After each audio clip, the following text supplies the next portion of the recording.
Olá, vocês que nos acompanham na TV Unifor, seja pelas redes sociais ou pelo canal 14 da Alaris. Sejam todos muito bem-vindas e bem-vindos ao Sapiência, esse programa que tem como intenção desvendar os mistérios do mundo acadêmico, desde o início da pesquisa à sua utilização no mercado de trabalho, mostrando a aproximação entre esses dois mundos. Eu sou o professor Bruno Lessa, professor do programa de pós-graduação em administração aqui da Universidade de Fortaleza, e hoje, nesse primeiro episódio, nós contamos com o convidado Antony Sacher Neto. Com orgulho eu digo que foi meu ex-aluno aqui na Universidade de Fortaleza. O Antony é graduado em marketing, mestre em administração pela Universidade de Fortaleza e atualmente cursa análise e desenvolvimento de sistemas também aqui. Ele atua também como prestador de serviços e consultor de marketing.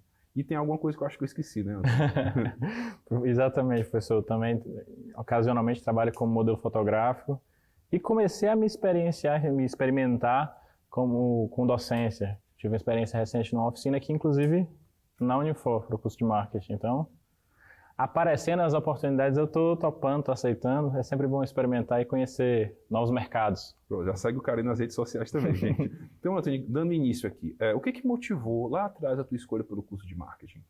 Professor, uma história que vem bem lá de trás mesmo, assim, ainda do meu ensino médio, eu estava bem incerto do que fazer na época e acabei, por influência da família, entrando no curso de Direito aqui da Unifor. Então, a minha história com a universidade é antiga. Vim, na época, gostei do Direito, mas não me vi profissionalmente seguindo carreira. Então, saí, fui pro cursinho, aquele negócio, aquela indecisão toda. E ainda como estudante, ou seja, eu não tinha renda, eu cheguei pro meu pai pedir autorização para trabalhar, porque para ele eu só podia estudar. E por acaso, pela vida acontecendo, me apareceu a oportunidade, enquanto eu estava no cursinho, de começar a trabalhar numa agência de marketing digital. Contatos da minha tia, olha, tem essa pessoa, estão precisando aqui de uma pessoa, você tem familiaridade com tecnologia, mexe no computador, aquele negócio bem assim, vá lá. E lá eu conheci o universo do marketing e já pelo marketing digital, tive a sorte, né, de ser uma agência que naquela época ela já era bem vanguardista nesse quesito de marketing digital. Aprendi coisas lá em 2018, né, o ano que a gente está mencionando aqui, que eu só fui ver o mercado mencionar mais quando a gente teve aquele boom da pandemia, as pessoas começaram a falar mais sobre marketing digital. Então, antes disso, 2 a 3 anos antes, eu já estava trabalhando com algumas tecnologias e com algumas dinâmicas no mercado que o pessoal só foi se familiarizar alguns anos depois. Então, nisso eu me interessei pela área, mas ainda assim, fazendo cursinho e trabalhando. Só que aí concluí o cursinho, na época eu não consegui o curso que eu ventilei e eu descobri da existência do curso de marketing aqui na Unifor. Eu falei, poxa, perfeito, estou trabalhando com marketing, estou me interessando pela área, estou me desenvolvendo, já trabalho com isso, para mim faz total sentido de que agora já estou com experiência de mercado, que eu também me situe academicamente, né, comece a aprender realmente me fundamente na área. Então, assim, eu comecei no marketing. Tive uma experiência muito satisfatória, que isso me possibilitou ser contemplado com a Bolsa Yolanda Queiroz aqui na universidade, que foi o que me levou para o mestrado. Então, assim, foi um processo muito natural, as coisas aconteceram para mim. E sobre a graduação em marketing, o que você vê dentro da graduação que foi mais preponderante para a carreira, para a tua carreira? Assim, que competências, que conteúdos você desenvolveu? Assim, não, isso aqui foi o creme de la creme da minha formação no marketing. Eu acho que o marketing, principalmente com a existência do marketing digital hoje em dia, ele é um mercado muito técnico, né? Assim, o que é exigido dos profissionais é muito técnico, via de regra, mais do que um conhecimento sobre os temas que os profissionais consigam necessariamente compreender as estruturas organizacionais nas quais eles estão inseridos. Os profissionais de marketing são muito, eu sei mexer com tráfego pago, eu sei fazer gestão de mídias, eu sei... O que se espera dos profissionais de marketing é muito isso, a nível de mercado de trabalho, que os profissionais estão querendo contratar. Mas onde a graduação, o curso de marketing me abriu os olhos e me tornou um profissional que eu acho que foi mais completo, foi justamente sair apenas dos tecnicismos, apenas do mexer em ferramenta. Foi no momento em que eu estava lá trabalhando com os meus colegas e aí eles estavam muito focados em saber como é que eu faço para subir campanha de marketing digital. Eu estava lá entendendo melhor a visão de marketing. A gente estava falando desde as ferramentas aquelas iniciais, aqueles conceitos iniciais dos 4 P's do marketing. Vou conversar com o pessoal sobre algumas ferramentas de estratégia de negócio, 5W, 2H, que negócio para você entender do que você está falando e não sobre como é que eu vou subir uma campanha, de como é que eu vou viralizar na internet. Então, assim, menos focar, foi quando o ponto principal da graduação para mim foi ter aquela visão de que eu não estava simplesmente aprendendo a mexer com ferramentas, eu estava aprendendo a trabalhar com negócios. Né? Eu estava entendendo como é que eu poderia comunicar o propósito da empresa com o consumidor final e não somente brincar de mostrar para o pessoal que a empresa existe. Dá para entender mais ou menos a lógica? E aí, nessa esteira, né, que você começou a ver a parte gerencial, a parte de gestão, como foi que isso mexeu no teu interesse para dar continuidade aos teus estudos no mestrado? Perfeito. Com o mestrado, na verdade, né? Perfeito. Como eu comentei, eu fui muito bem afortunado com a bolsa e na época foi um caminho lógico, né? Poxa, é uma oportunidade dessa, a gente não deixa passar. E eu digo muito feliz, assim, até meu pai lembra muito bem nesse momento em que eu comentei para que ganhei a bolsa, assim, para mim foi a melhor coisa que aconteceu academicamente na minha vida, com certeza foi o mestrado. Eu lembro como era comum todas as disciplinas novas que iam acontecendo, eu voltava para conversar com os meus colegas, meus amigos, meus pais, assim, animados sobre como sair de uma sala de graduação, que é muito bom já, e você ir a nível de pós-graduação, com os colegas, todo mundo assim muito antenado dentro de mercado, e realmente o pessoal que se manteve estudando e que se mantém elevando o nível do conhecimento, sempre foi muito interessante. Então, assim, essa sucessão natural foi um processo muito... A palavra que eu gosto de usar é gratificante, mas que também era desafiador. Acho que inclusive era um detalhe que eu comentava também com os colegas, às vezes o pessoal queria marcar de final de semana, logo depois de alguma disciplina. Eu estava derretido mentalmente, porque era tanta gente falando sobre tanto assunto que eu não estava ambientado e tantos novos conhecimentos, assim, que assim, chegou a estar para ver, eu acho mais do jeito que eu estou falando do que necessariamente pelo que eu estou falando, que eu ficava muito entusiasmado, que realmente foi muito especial para mim esse momento. Como foi aplicar para essa bolsa? Como foi que você foi agraciado com ela? Assim, como foi o processo? Foi meio surpreendente para mim, porque eu só fui estar ciente dela mais assim, para o último ano de curso, o último semestre do curso. Você não aplica, pelo que eu saiba. No caso, eu não apliquei. É por desempenho, por mérito acadêmico. Então, um aluno de cada centro da universidade é contemplado com essa bolsa. São os alunos com melhor desempenho acadêmico. Aí eu consegui estar aí no meu centro, ter a melhor PMG na época. Excelente. E parabéns de novo, né? Obrigado. Então, assim, antes de falar do mestrado, Antônio, agora você está cursando análise e desenvolvimento de sistemas, né? Sim. E de que forma esse novo conhecimento está dialogando com o marketing, com a administração? Por quê, né, para começar? Por que a análise e desenvolvimento de sistemas? E como é que essa nova formação está contribuindo para ti? Perfeito. Eu volto a falar que assim, o meu fundamento, o meu início nesse mercado foi pelo marketing digital. Então a gente tem um pezinho dentro da tecnologia. Eu não estou falando só de construir campanha, não estou só falando de pensar no marketing da empresa, na comunicação com os clientes. Não estou falando só de jornada do consumidor, estou falando assim do ambiente digital. E eu sempre fui familiarizado com tecnologia, eu tenho muitos colegas e amigos próximos que são da área da computação e eu sempre tive interesse. Apesar de eu me considerar administrador dessa parte de gestão de negócios, não tenho o objetivo de ser um programador, acho que a maneira com que eu me vislumbro talvez no futuro seja como um gestor de projetos voltados para a área da tecnologia. Então eu acho que eu tenho que estar bem ambientado, bem situado nisso. Eu acredito que me melhor fundamentando nessa área de computação, análise e desenvolvimento de sistemas, vai me poder pelo menos me comunicar mais adequadamente com quem eu preciso me comunicar. Então, poxa, eu já tenho marketing como minha graduação. O mestrado em administração me forneceu mais conhecimento gerencial e desenvolvimento nessa área. Agora, a análise e desenvolvimento de sistemas vai me dar o conhecimento técnico para eu estar quase com uma visão holística de um negócio de tecnologia para poder conversar com todo mundo e poder efetivamente, eficazmente desenvolver um negócio. Então, é com esse pensamento que eu entro no curso. Não sei o que vai ser daí para frente, o que eu posso estar desenvolvendo com isso, mas é com essa mentalidade. E voltando um pouco para o mestrado, assim, Claro. de que maneira o mestrado, Anthony, que você considera, assim, lá no momento que você terminou, né? Sim. Como é, e comparando com o Anthony hoje, o que que você vê que contribuiu com a tua formação? O mestrado, como ele foi contributivo para ti?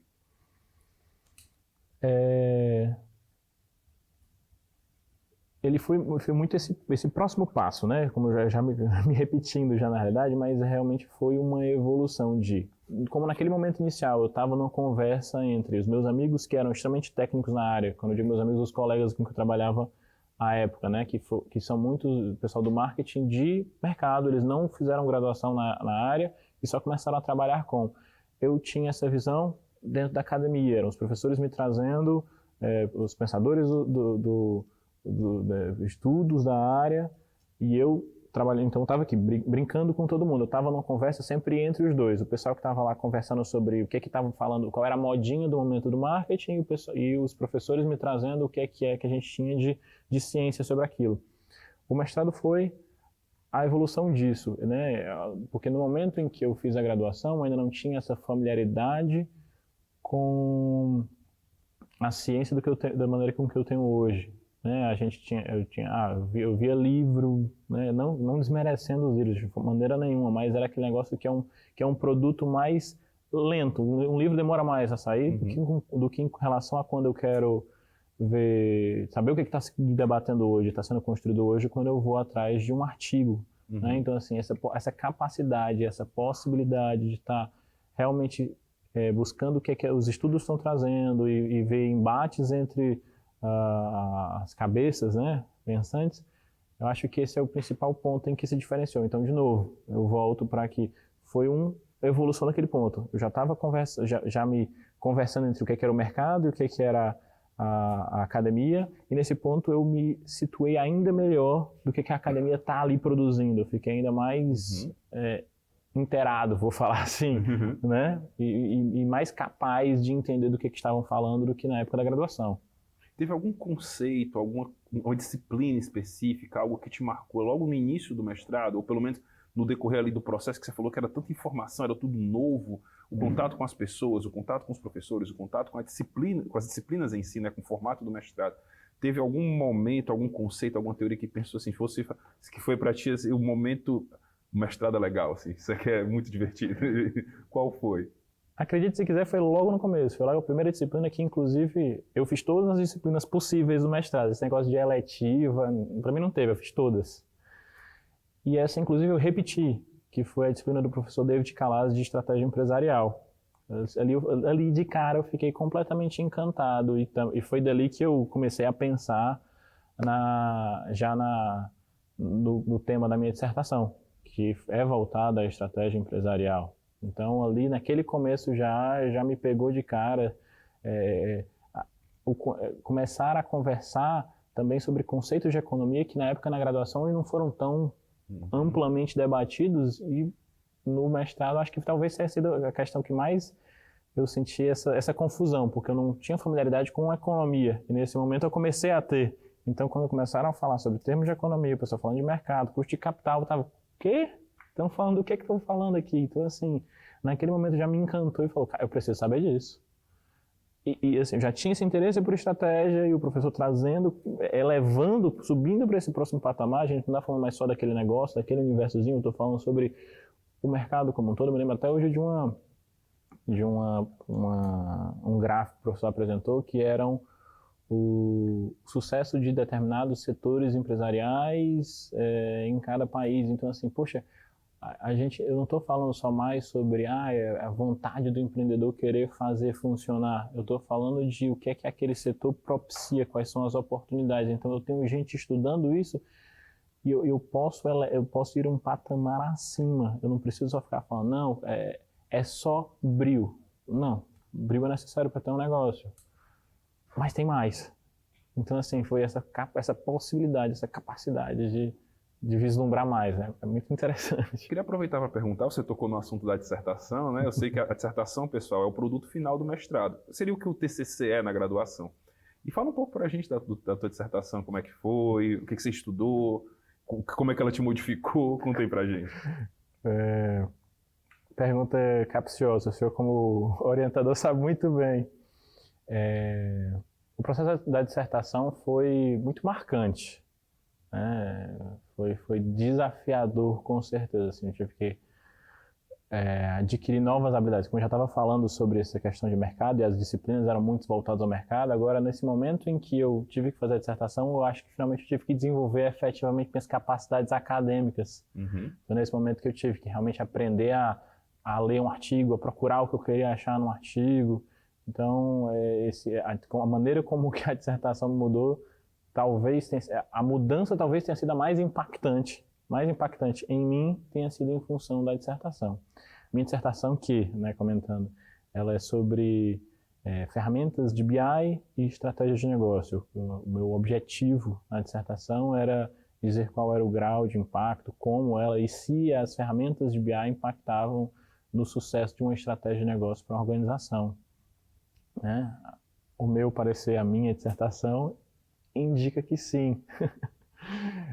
Então, foi muito interessante. E no meu caso em específico, ainda foi mais interessante, né, pessoal, eu acho, já que eu trabalhei com estudo de caso, então eu tive a possibilidade de entrar em contato com a organização, conversar sobre isso, e foi muito bom também, foi até ter esse olhar sobre uma organização, sobre um negócio, a partir de uma perspectiva de que, assim, eu não sou um colaborador, eu não sou um gestor, eu sou um terceiro observando um negócio e com acesso à informação, porque eu acho que, via de regra, quando a gente não está nessa posição de colaborador nem de gestor, você é só um terceiro com informações sobre negócios que você não faz parte. Nesse momento eu tive acesso a informações que me foram cedidas de maneira privilegiada só para estudar, então foi muito interessante de observar aquilo ali.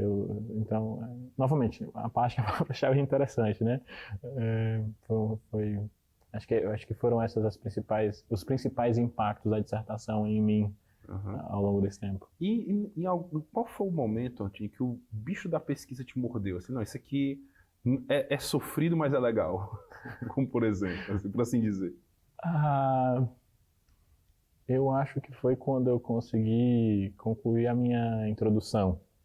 Talvez. Provavelmente foi esse ponto. Foi o momento que eu me senti gratificado de ter feito aquilo. Porque a gente conversou bastante naquele momento e aí eu escrevi um primeiro rascunho, passei para você, aí me passou um feedback.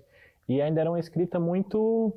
Eu até ficava brincando, né? Professor, eu fico perdido escrevendo aqui porque a minha realidade, até não tanto tempo antes, era eu sabia fazer redação para o Enem, eu não sei escrever um texto acadêmico.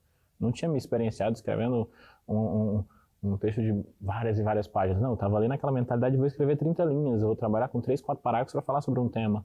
Então eu tinha que dissertar mais, literalmente, sobre um tema. Aquilo ali foi acho que nesse momento que me beliscou, porque naquele momento então, que eu chegava num tópico e falava, tá, não é só para eu ventilar que aquilo existe. Eu estou falando sobre fenômeno X, eu vou buscar o que estão falando sobre o fenômeno X nos artigos. Então eu abria as plataformas e começava a buscar sobre aquele tema. O que estão falando aqui? O que tem gente falando sobre que tem a mesma perspectiva que eu? O que tem de perspectiva contrária? Eu tenho que levantar que aquilo ali existe como perspectiva contrária. Eu tenho que levantar que isso aqui existe de quem concorda comigo e falar por que vertente eu vou utilizar em função de um determinado tema, ou de um determinado tópico, ou de um conceito. Então, acho que o momento em que eu comecei a falar, essa brincadeira é interessante, foi no final realmente da entrega da introdução, que eu falei, tá, é legal, né? Me aprofundar num tema, até que é bacana. E sucintamente, Antônio, se você fosse dizer o Antônio antes da dissertação e depois da dissertação, qual seria a diferença? Aliás, deixa eu reformular. Antes do mestrado e depois do mestrado. A gente falou bastante da dissertação, da sua pesquisa e tal, mas se você fosse apontar as diferenças entre o Antônio do antes do mestrado e depois, quais seriam? Eu sou muito mais... Não sei se a palavra é crítico, mas eu sou muito mais sensível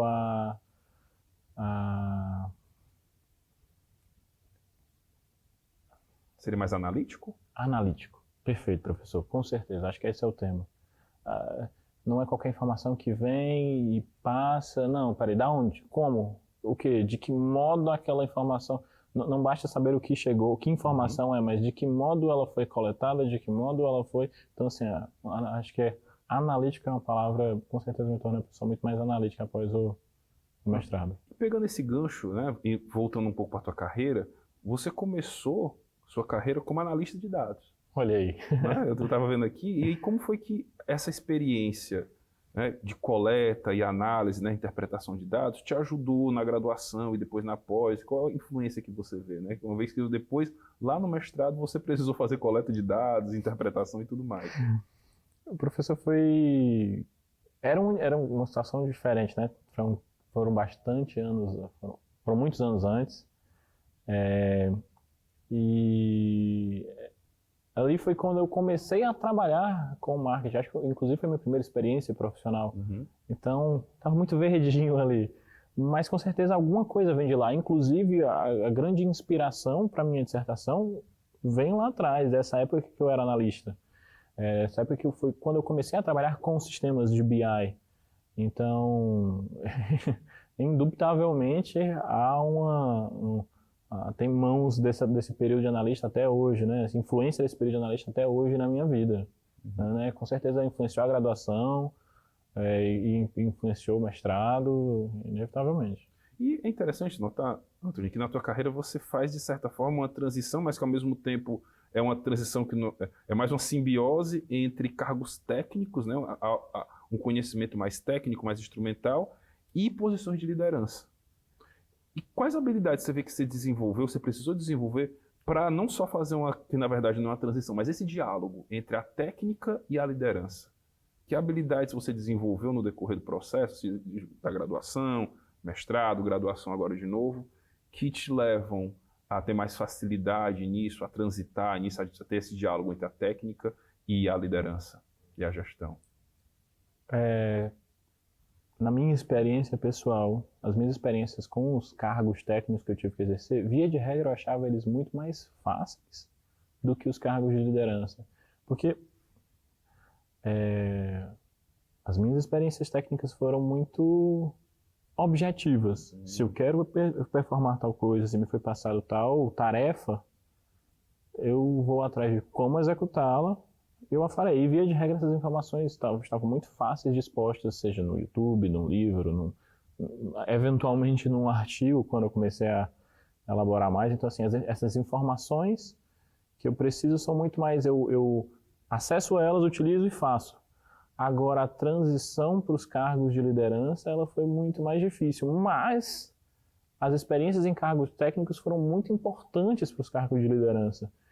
Até, de novo, né, como eu comentei mais cedo, qual é a minha razão no momento de fazer análise de desenvolvimento de sistemas? É para estar bem situado e conseguir me comunicar adequadamente com um possível liderado ou algum colaborador. Porque como é que eu vou demandar o que eu não entendo como é feito?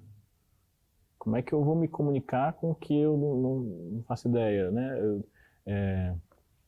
Falando um pouco até das minhas experiências como profissional técnico, era muito curioso quando eu tinha alguém que eu tinha que responder e que não sabia pedir o que ele queria. Então a gente passava às vezes muito tempo numa reunião, numa conversa, que se a pessoa fosse um pouco mais situada da minha área, a conversa de 2 horas teria levado 15 minutos. Porque ele conseguiria com muita clareza falar, olha, eu preciso que você faça isso, isso, isso. E não começar a conversar, a gente devagar sobre o que ele está pensando, para aí se encontrar e falar, eu preciso que tu prepare essa base de dados para... Não, a gente ficava naquela conversa de, eu quero saber de onde as minhas vendas estão vindo. Tá, mas como é que a gente pode fazer isso? Tem acesso a quê? Então tinha que ter uma conversa muito comprida até entender que bases de dados, por exemplo, um cliente meu tinha. E que se ele simplesmente tivesse mais clareza, ele ia falar, não, eu tenho aqui, tá aqui o acesso da minha base de dados do meu site, tá aqui minha base de leads, tá aqui minha base de... Se ele tivesse esse tino. Então, quando eu quiser, quando meu objetivo até, né, conversando eventualmente com um programador, é saber conversar, eu preciso que tu faça isso, isso, isso. que nesse momento eu não tenho. E como consultor, Antônio, quais seriam os erros mais comuns que você vê, que você observa nas empresas a estruturar sua estratégia, assim, seja no marketing, ou na administração, ou no desenvolvimento de sistemas? Uma vez que você atua como consultor, quais seriam os erros mais comuns? Perfeito. O pessoal que nos assiste ficar ligado, quais seriam, em termos de estratégia? Eu volto para essa área digital, que é a minha área de expertise, minha área de negligenciar essa coleta de dados. Negligenciar a análise desses dados. Como eu falei, às vezes ao mesmo passo de que tem o caso desse cliente aí que não vai nem que vai demorar a saber me responder, tem aquele que nem sabe que ele tem uma base de leads. Tem aquele que, eu tenho um site que está coletando, eu tenho um site institucional e tem um formulário de newsletter ali. Está coletando lead ali há 5 anos, ninguém nunca tocou naquela base. Então, assim, muitas vezes não se analisa esses dados, não se toma decisões baseadas em dados. Então, se a gente for falar, até aquele que tem, acho que é um termo que ficou na moda uns 2, 3 anos atrás, o pessoal começou a falar sobre o data-driven, né? Isso. Das decisões tomadas a partir de dados. Então, assim, apesar de ter entrado na moda, ainda assim é muito fraco. As pessoas não vão atrás de coletar dados. Quando os dados são coletados, eles não são tratados. Quando eles são tratados, ainda muitas vezes o pessoal vê a informação e não sabe interpretar. E quando interpreta, às vezes o gestor fala, não, eu sei mais. Bate no peito e fala, eu sei mais.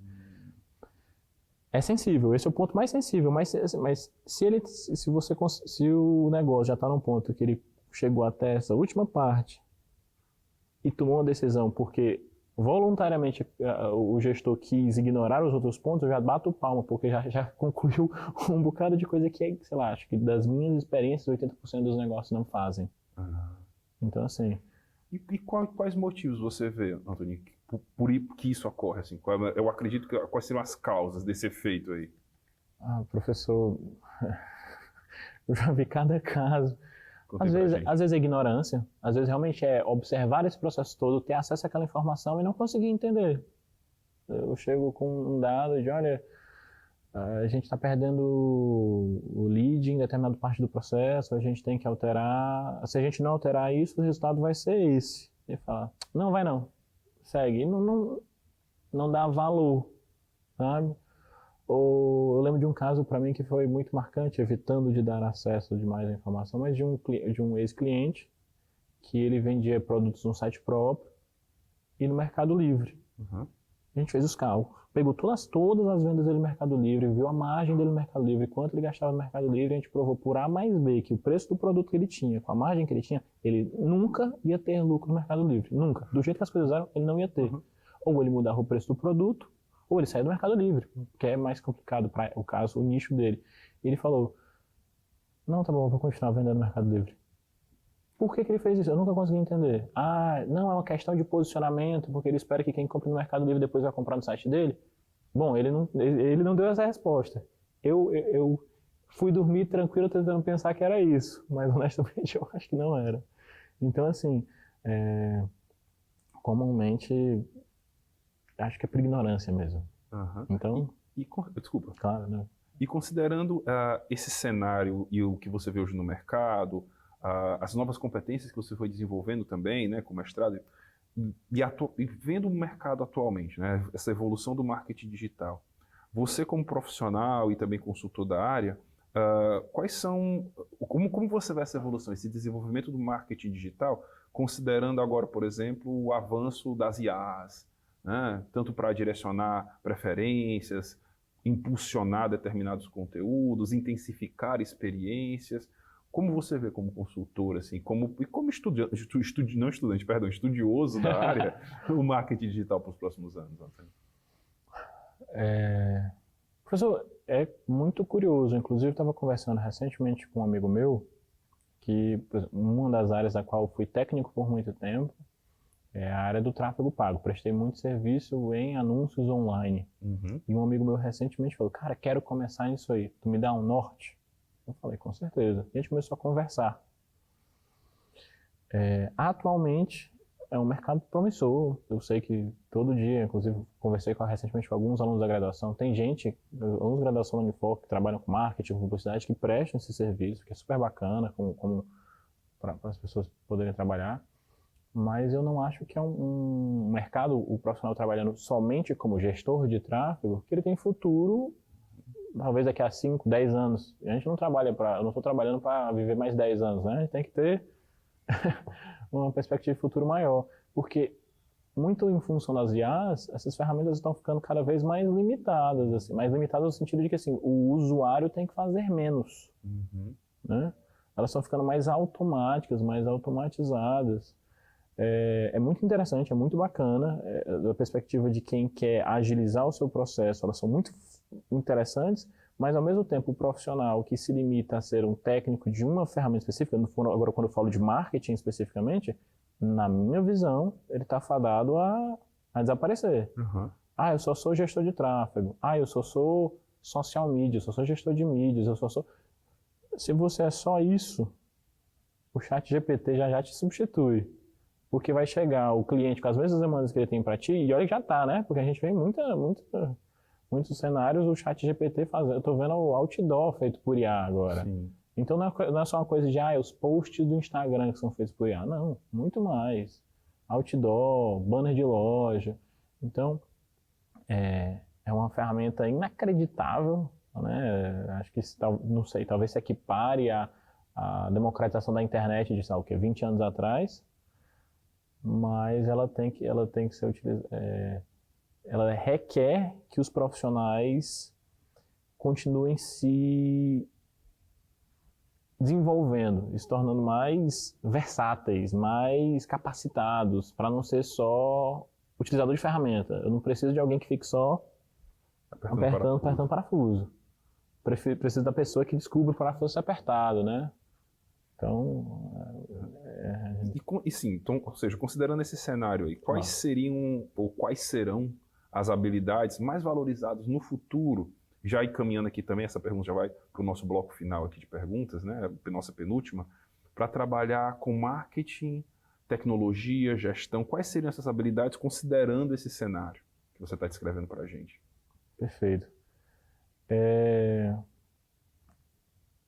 Muito da minha dúvida é isso que eu estou buscando me desenvolver, né? Como eu comentei já algumas vezes durante a nossa conversa, essa é a razão da qual eu estou tentando, continuando meus estudos, agora iniciando a graduação em análise e desenvolvimento de sistemas, para entender mais esse universo e saber o que eu preciso saber. Dá para entender essa eu não consigo, nesse momento, falar, não, as ferramentas necessárias para o bom profissional são essas. Acho que importante, sempre imprescindível, é a questão da comunicação. Né? Quando a gente trabalha com gente, né? Pelo menos o profissional de marketing, né? O gestor, você tem que saber se comunicar e saber requerer, fazer as requisições que você quer para as suas demandas, né? E saber interpretar o seu universo. Mas... ferramentas específicas, no caso de ferramentas úteis, aí é difícil Mas em termos de soft skills, assim, habilidades, competências... Então, volto a essa que eu mencionei, né? Eu acho que comunicação, imprescindível sempre, somos seres sociais, né? Acho que essa capacidade analítica de conseguir interpretar quais são as suas demandas, né? Poxa, se eu tenho um negócio, qual é o problema? Não é só saber resolver o problema, é saber descobrir qual é o problema. Né? Até quando a gente fala, voltando até para o marketing, aí, jornada do consumidor, esse tipo de coisa, em que fase de consciência você está? Você tem ciência de que você tem um problema e você consegue descobrir qual é o seu problema? Então, assim, é importante você ter essa capacidade de raciocínio. Acho que para mim talvez sejam esses dois principais, as soft skills, se a gente for pensar dessa maneira, talvez sejam essa, capacidade de se comunicar e conseguir entender quais são as suas necessidades. Sim, sim. Bom, Antônio, eu queria saber de ti quais são os conselhos que você deixa para o aluno de graduação, de pós-graduação, que quer utilizar os seus conhecimentos acadêmicos e técnicos também no ramo do marketing, dos negócios, da administração, considerando esse cenário contemporâneo, que é desafiador, que é competitivo. Quais são os conselhos que você deixa? Perfeito, professor. Eu posso ser suspeito para falar, porque é o que eu estou vislumbrando como meu caminho a seguir, é ampliar conhecimentos, não ficar focado somente nessas ferramentas, como a gente já foi uma pauta bem explorada durante a nossa conversa. Então, não ficar limitado a ser um profissional que é capacitado numa ferramenta. Eu lembro até, certa vez, uma conversa, saindo um pouco do marketing para mostrar outros mercados, conversando com o pessoal do design. Não ser designer de uma ferramenta só. Eu só sei mexer no Photoshop. Eu só sei mexer no CorelDRAW, eu só sei mexer no Illustrator. Né? Assim, o designer completo, na época que eu conversava com o designer, é o profissional que entende de design. Né? Eu sei construir, eu sei montar as estruturas, né? Falar assim. Então, se desenvolver pensando em entender como um todo o mercado com que você está trabalhando, né?